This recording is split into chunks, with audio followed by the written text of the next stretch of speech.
台积电宣布要去美国增加投资美金1000亿，有人讲这台积电会变美积电。总统赖清德和台积电董事长魏德嘉伫咧暗头5点召开记者会，亲身说明。总统强调，这台积电去投资，唔是因为美国咧施压。那魏德嘉嘛讲，唔是因为美国要补助才愿意去。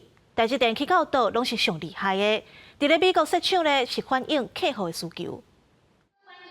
台积电要增加1000亿美金伫美国投资，引起各界关心。总统赖清德头一届甲台积电董事长以及总裁魏德嘉伫总统府召开记者会。现在加大投资，各位知道为什么吗？因为美国的客户需求量非常的大，我跟所有的客户都沟通过，结果发觉他们的需求，台积电目前的 扩展的计划在美国不够，台湾的计划不会受影响，不但不会受影响，而且要加速进行。魏德嘉表示，伫美国的资本支出未影响伫台湾的布局计划。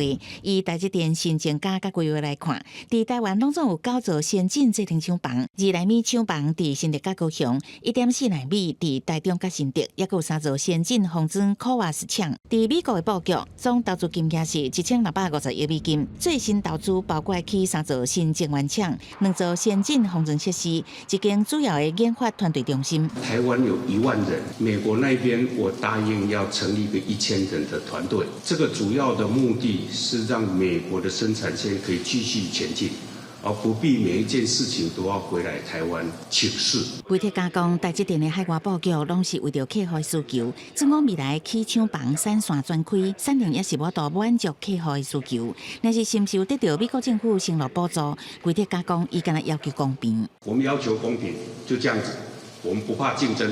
我们在哪一个地方盖生产线，我们永远是最棒的，都不要补助，不怕。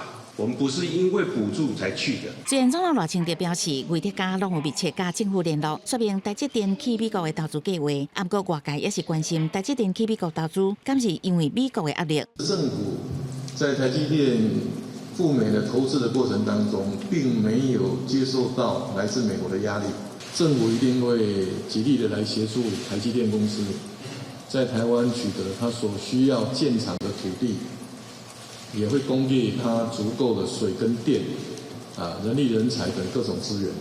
魏德嘉表示，台积电会当持续稳健进步，是因为有新的研发技术产生了后，还阁经过量的考验，一直优化技术再改进。记者综合报道。